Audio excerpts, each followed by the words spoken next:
Já aconteceu com você de estar ouvindo alguém contando uma história de infância ou aquela aventura inacreditável de viagem e enquanto você está ouvindo, você começa a sentir que tem algo suspeito na história? Não sei. Só sei que foi assim. Primeiro você está até acreditando, mas logo começam a surgir algumas inconsistências na história. Ou parece bom demais para ser verdade, ou a cada vez que a pessoa conta a história novamente, ela vai mudando alguns detalhes. E aí você se pega pensando, será que foi assim mesmo que as coisas aconteceram? Pois é. Esse pequeno jogo de suspeita, pelo qual com certeza você já passou, quando um amigo, um parente ou até você mesmo deu uma aumentadinha no relato, também existe na literatura. Nos livros, isso é considerado um recurso narrativo sofisticado, que faz com que a experiência literária deixe de ser passiva e se torne quase como uma investigação. Já deu para entender sobre o que vamos falar no vídeo de hoje, né? Nós vamos analisar a figura fascinante do narrador não confiável. E aí você me pergunta, afinal, o que é um narrador não confiável? Esse termo foi cunhado pelo crítico Wayne Booth em 1961 no livro A Retórica da Ficção. O que ele disse, basicamente, é que quando um autor cria uma história, ele cria duas vozes diferentes. De um lado, nós temos o autor implícito, que é como se fosse a consciência moral e ética do livro e que organiza a narrativa. E do outro lado, nós temos o narrador, que é quem efetivamente conta, narra a história para o leitor. O narrador se torna não confiável quando o que ele diz entra em choque com a lógica ou a moral do autor implícito. Ou seja, a gente lê a fala do narrador, mas pela própria estrutura do texto, a gente vai percebendo que a fala dele não está entrando em conformidade com a consciência maior do texto. Uma analogia para a gente simplificar esse conceito. O autor implícito seria como o professor que sabe a resposta certa, enquanto o narrador seria como o aluno, que está tentando explicar do próprio jeito, mas também está errando, está mudando algumas coisas, ou está até manipulando, tentando manipular o professor para o professor acreditar que ele sabe a resposta, mas na verdade ele não sabe. E é a gente, enquanto leitores, que deve perceber essas falhas, essas discrepâncias e decidir desconfiar quando a gente percebe que a conta não está fechando. E é justamente isso que torna essa técnica tão envolvente. Às vezes, essa falta de confiabilidade pode aparecer logo no início da história. Por exemplo, o narrador pode começar a narrar a história já insistindo que ele não é louco. E aí a gente já desconfia dele automaticamente, né? Mas outras vezes ela é revelada aos poucos. No início da história, a gente confia no narrador que está contando, mas aos poucos, ao longo da história, a gente vai percebendo que tem alguma coisa errada, que ele parece estar omitindo informações, exagerando, mentindo, relembrando de forma errada ou interpretando os fatos e o mundo de forma enviesada. Agora, para organizar melhor esse universo, a gente pode criar categorias separadas de narradores não confiáveis e entender melhor por que cada um decide alterar a história. Ou talvez ele não decida e altere porque simplesmente é a forma que ele enxerga tudo o que aconteceu. É claro que na prática, alguns narradores vão transitar entre as categorias, talvez eles tenham mais de um motivo para ser um narrador não confiável, mas organizar assim em alguns grandes tipos vai nos ajudar a entender melhor como que esse narrador funciona. A categoria número 1 é o ingênuo. Esse é o narrador cuja limitação não vem da má intenção, mas sim da infantilidade ou da falta de maturidade. Ele enxerga o mundo com olhos parciais, infantis, imaturos. E é por isso que ele talvez não entenda muito bem tudo o que está acontecendo ao seu redor e narre os fatos dessa forma. Um dos exemplos mais famosos do narrador ingênuo é o personagem principal e narrador do romance O Apanhador no Campo de Centeio, do J.D. Salinger. O Holden é um adolescente ali pelos seus 16 anos que está passando por uma grande crise em sua vida. Ele perdeu o seu irmão, ele não se sente pertencente em lugar nenhum. E ele passa o livro inteiro reclamando dos adultos, chamando todo mundo de falso ou hipócrita. E ele até mesmo chega a se descrever como um mentiroso. O leitor percebe rapidamente que o Holden enxerga o mundo de uma forma bem limitada, uma forma que é distorcida pela confusão da adolescência. E a gente que está lendo, né, de forma distanciada, consegue enxergar coisas que ele não enxerga. E é justamente por isso que esse personagem soa tão real, tão autêntico. É como se a gente estivesse lendo um amigo contando sobre a própria vida dele, só que a gente percebe que ele está contando de um jeito totalmente torto. Mas apesar disso, ele nos traz uma certa empatia pelo personagem, sabe? E esse filtro de subjetividade que a idade do personagem traz é essencial para a crítica cultural sutil que essa narrativa tem como objetivo. E esse é um dos clássicos que é muito interessante a gente ler em diferentes fases da nossa vida. Quando a gente lê ele ainda na adolescência, né, no mesmo período que o narrador personagem está passando, a gente pode se identificar tanto com ele que a gente não percebe como a visão de mundo dele é distorcida. Mas se a gente pega para ler, né, reler essa obra já na idade adulta, com uma visão de mundo mais madura, a gente percebe como ele exagera, como ele interpreta as coisas de um jeito bem infantilizado, né? E esse choque de percepção entre o leitor e o narrador é o que torna a voz dele tão autêntica e trágica. Outro exemplo desse tipo de narrador é o personagem principal de As Aventuras de Huckleberry Finn, do Mark Twain. O Huck, ele narra a sua vivência no Mississippi com a inocência de um menino. E ele enxerga o mundo da escravidão, mas ele não percebe as implicações morais do que ele está vendo. E a força do livro também está nesse contraste, né? O leitor perceber que o personagem narrador não está conseguindo articular o que ele está enxergando. A categoria número 2 é o narrador louco. Aqui a gente entra naquele território delicado, a mente perturbada. O narrador desse tipo é marcado pela instabilidade, pela loucura e por uma forma de enxergar o mundo que, digamos assim, não bate muito com a nossa. Talvez o exemplo mais clássico desse tipo de narrador seja o narrador do conto O Coração Delator, do Edgar Allan Poe. Esse narrador tenta convencer o leitor de que ele não é maluco, mas cada frase que ele diz vai denunciando a sua paranoia. Ele descreve o assassinato de um velho de uma forma tão fria, mas o ritmo alucinado dessa narração vai nos revelando cada vez mais a sua culpa e a sua instabilidade mental, a sua loucura. O interessante desse conto é que o leitor nunca duvida de que o crime aconteceu, mas a experiência da leitura é como se a gente estivesse entrando na cabeça de um louco e sentindo o mundo através da sua desordem mental. Outro caso famoso de narrador não confiável é o personagem narrador principal de Lolita, do Vladimir Nabokov. O Humbert Humbert é um caso bem complicado. Eu até fiquei pensando em qual categoria ele se encaixaria, porque ele é mentiroso. Então, ele poderia se encaixar na categoria do mentiroso, sobre a qual ainda vou falar, mas ele também é alguém claramente perturbado. Então, decidi colocá-lo por enquanto aqui nessa categoria. Depois vocês podem me dizer se eu fiz errado. O tempo todo, ele tenta justificar o injustificável. Ele vai usando uma linguagem bonita, cheia de charme, retórica, para tentar, de alguma forma, seduzir o leitor e convencer o leitor de que ele não está errado, né? De ficar do lado dele. O Humbert é um narcisista. Ele está o tempo todo tentando ganhar a sua simpatia, tentando se colocar como vítima da situação. Ele chega a inverter a hierarquia de poder e insinuar que a Lolita tinha o controle da situação, sendo que ela é uma criança. E é aí que mora a polêmica. Nabokov constrói uma prosa tão hipnótica que por alguns instantes a gente quase cai na armadilha do Humbert. Mas o objetivo é o oposto disso, é nos mostrar como esse discurso é repulsivo. O romance só funciona como crítica moral porque depende da nossa capacidade como leitor de não acreditar nesse narrador, de enxergar além da sua retórica sofisticada e perceber a sua falha ética. E eu acho genial porque serve como um aviso pra gente, né? Que na nossa vida real a gente também pode acabar sendo seduzido por ideias que são ditas de uma forma bonita, enfeitada, né?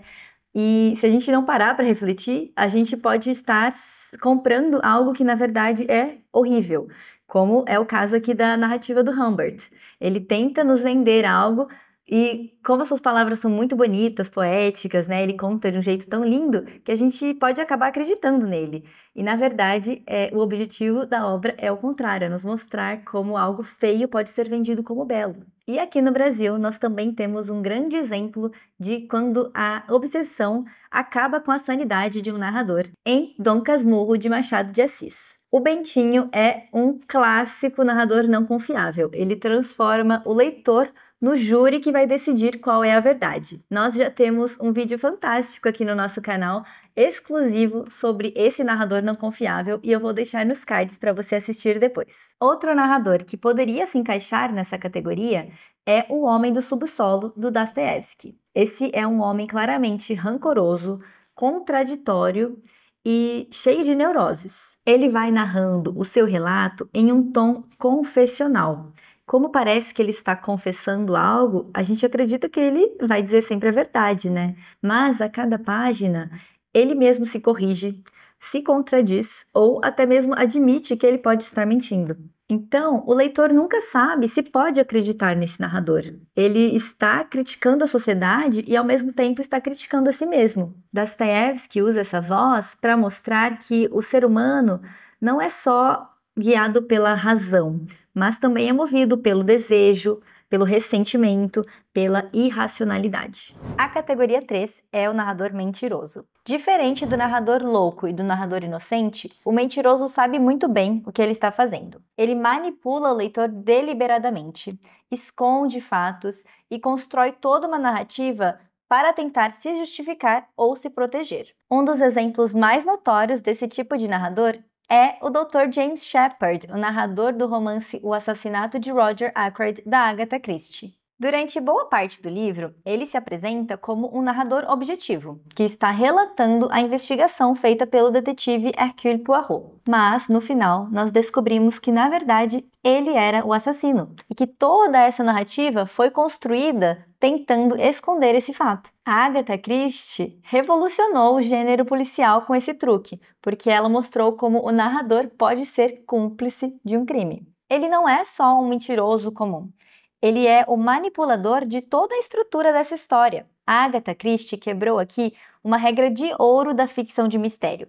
O narrador, que era para ser o nosso guia, o nosso confidente, era o maior obstáculo no caminho para chegar até a verdade. O narrador mentiroso coloca o leitor na posição desconfortável de um cúmplice. A categoria 4 é o narrador enviesado, que a gente também pode chamar de o outsider. Ele é um narrador que até relata os fatos corretamente, mas ele enxerga tudo através de um próprio viés social, cultural ou moral. Ele não percebe que ele enxerga as coisas de um jeito diferente, mas o leitor percebe. Um exemplo clássico desse tipo de narrador é o Nick Carraway, narrador do Grande Gatsby de Fitzgerald. O Nick diz no início que ele é imparcial, ele não julga ninguém, mas a gente vai percebendo que é exatamente o contrário. Ele julga sim, ele tem as suas próprias conclusões acerca dos personagens. Ele admira o Gatsby, mas ele despreza o Tom e a Daisy. Na verdade, toda a sua visão da alta sociedade dos anos 20 é guiada pela sua própria moralidade. E um outro exemplo desse tipo de narrador é o Marlowe, narrador do Coração das Trevas, do Joseph Conrad. O Marlowe está nos relatando a sua viagem ao Congo, mas a sua visão é claramente marcada pelo eurocentrismo e pelo olhar colonial. E por que o Marlowe pode ser considerado um narrador não confiável? Não é porque ele mente, porque ele tem algo a esconder, é porque ele não é capaz de interpretar o que ele está enxergando e a realidade à sua volta. Ele, inclusive, enfatiza frequentemente a dificuldade que ele tem em dar sentido para a história do Congo e para a figura do Kurtz. Ele descreve os africanos como sombras, como parte da paisagem, e é nesse viés que está a força crítica do livro. Esse é um narrador que está limitado pela sua posição histórica, e o leitor é obrigado a enxergar além do que o narrador enxerga. O narrador outsider nos lembra que toda narrativa é guiada por uma perspectiva. Ninguém consegue contar uma história exatamente de fora, estando de fora, não se colocando ali como parte da história. Toda vez que a gente vai contar e narrar uma história, a gente está narrando ela a partir de uma perspectiva, de um contexto, de uma visão de mundo. A categoria 5 é o que eu chamaria de narrador inconsciente, no sentido de que ele não tem consciência mesmo do que está acontecendo na história. Então, ele não é um narrador não confiável porque ele está mentindo ou escondendo alguma coisa, e sim porque ele, de alguma forma, não entende tudo o que está acontecendo. Pode ser porque ele tem lacunas na memória dele, ou porque ele tem uma ignorância diante de algo que é muito maior do que ele, e inclusive pode ser por causa de contexto social também. O caso mais famoso desse tipo de narrador é a narradora de A Volta do Parafuso, do Henry James. Ela é a governanta de uma casa que ela jura que está cheia de fantasmas. Só que a gente que está lendo a história fica se perguntando o tempo todo: será que esses fantasmas existem mesmo? Ou será que é tudo coisa da cabeça dela? E é muito legal que o autor não revela a verdade, né, do que está acontecendo. Cabe a nós, como leitores, decidir se a gente vai acreditar ou não na narradora. Porque, na verdade, não tem uma resposta clara na história. Você pode decidir lê-la como uma história de terror sobrenatural ou como o retrato de uma mente em colapso. E o último caso que eu queria comentar aqui com vocês é o caso da multiperspectividade, quando nós temos várias vozes narrativas disputando a verdade do que realmente aconteceu. Nas outras categorias que eu comentei, a desconfiança recai sobre uma única voz, mas nesse outro caso a gente tem uma rede de vários narradores contando a mesma história e muitas vezes sob perspectivas diferentes e que se contradizem. Nesses casos, a pergunta deixa de ser: será que eu posso acreditar nesse narrador? E a pergunta passa a ser: diante de tantos relatos, em quem será que eu vou acreditar? Porque, afinal, só uma pessoa deve estar contando a verdade, né? De como as coisas realmente aconteceram. E eu vou trazer para vocês 2 exemplos de clássicos que fazem isso de forma magistral. Em O Morro dos Ventos Uivantes, da inglesa Emily Brontë, logo no início da história, a gente já percebe que não teremos uma voz neutra nos guiando ali pela história. Nós temos inicialmente o narrador externo, que é o Lockwood, que é um outsider que está chegando ali naquele ambiente e já chega cheio de julgamentos e sem entender nada. E ele nos dá uma primeira versão dos fatos. Por quê? Ele diz a partir de um ponto de vista de ignorância, afinal ele não conhecia as pessoas sobre as quais ele está contando, né? Ele não chegou a conhecê-los pessoalmente, ele não faz parte da família, ele nem morava ali, né? E também tem o aspecto de que tem algo de incompetência social no que ele vai relatando, porque ele é um membro da elite e ele está julgando os habitantes da Charneca a partir dos seus próprios padrões de classe. Mas logo chega a Nellie Dean, que é a governanta e é o que a gente chama de narradora interna, e a partir desse ponto ela passa a ser a narradora principal do livro. E aí a coisa complica um pouco mais, porque apesar de ela se apresentar como alguém que está apenas observando e contando, o jeito como ela descreve alguns personagens vai nos mostrando que ela também não é uma narradora imparcial, né? Porque ela vai carregando nas críticas a alguns personagens ao mesmo tempo em que ela suaviza os defeitos dos outros. E qual é o resultado disso? O leitor se vê preso entre 2 vozes nada confiáveis e precisando interpretar sozinho o que realmente aconteceu. E esse jogo entre os narradores enviesados faz parte do fascínio dessa obra. Outro exemplo clássico de múltiplos narradores não confiáveis acontece no Prometeu Moderno, o Frankenstein da Mary Shelley. A história chega até nós por meio das cartas de Walton, que é um explorador do Ártico, e ele já chega impondo a sua perspectiva pessoal. Depois nós entramos no relato do cientista, Victor Frankenstein, que conta de uma forma em que ele está claramente tentando se justificar, minimizar as suas responsabilidades, e dá pra ver que ele está exagerando na monstruosidade da criatura. Mas depois nós temos a oportunidade de ler o relato do próprio monstro, e aí tudo se inverte, porque o relato dele expõe as omissões e as distorções do relato do Victor. Ou seja, não existe uma voz verdadeira contando a história. Cada camada narrativa vai nos obrigando a desconfiar ainda mais da camada anterior. E a gente vai percebendo que, na verdade, essa história é como um mosaico de várias versões contraditórias. Agora que eu apresentei para vocês algumas categorias de narrador não confiável, fica a pergunta, afinal, por que os autores decidem usar esse tipo de narrador para contar a história? E aí nós temos algumas teorias. Em primeiro lugar, esse é um recurso ótimo para explorar a psicologia humana. O narrador não confiável é como se fosse um laboratório literário. É como se cada livro fosse um estudo de caso em investigações da mente humana. Então, em um livro a gente pode estar investigando uma mente obcecada, em outro livro a gente está investigando uma mente que foi traumatizada. E quando a gente está falando do narrador, eu acho que se torna até mais profundo do que se fosse apenas um personagem da história, porque a gente está observando toda a visão de mundo do narrador, né? A gente percebe como ele forma os conceitos, como ele expressa para si próprio as ideias, como ele dialoga com os outros e depois ele dialoga consigo mesmo. Em segundo lugar, o autor pode escolher também usar esse tipo de narrador para expor uma crítica social. Porque se a gente tiver alguém contando a história que claramente tem um preconceito, uma ignorância social ou uma obsessão repulsiva, como a gente viu nos casos aqui, o autor está nos forçando a enxergar algo que existe de errado no mundo ou na mente humana. Esse viés do narrador escancara muito claramente esses vícios da sociedade que o autor quer expor. Em terceiro lugar, pode ser simplesmente uma estratégia narrativa, porque esse recurso permite ao autor explorar suspense, reviravoltas, mistério, e a não confiabilidade no narrador prende o leitor, porque a gente se torna bem ativo, né? A gente tem que decidir em quem acreditar, a gente tem que interpretar, ler nas entrelinhas, reconstruir os pedaços da história. E por fim, como lição de leitura crítica. Ao nos ensinar a duvidar do narrador, a literatura nos instiga a duvidar dos discursos fora dela. Políticos, jornais, redes sociais. É um treino para aquele filtro da credibilidade que todo mundo precisa ter. No fim das contas, o narrador não confiável nos lembra de uma coisa bem simples. Nenhuma história é neutra.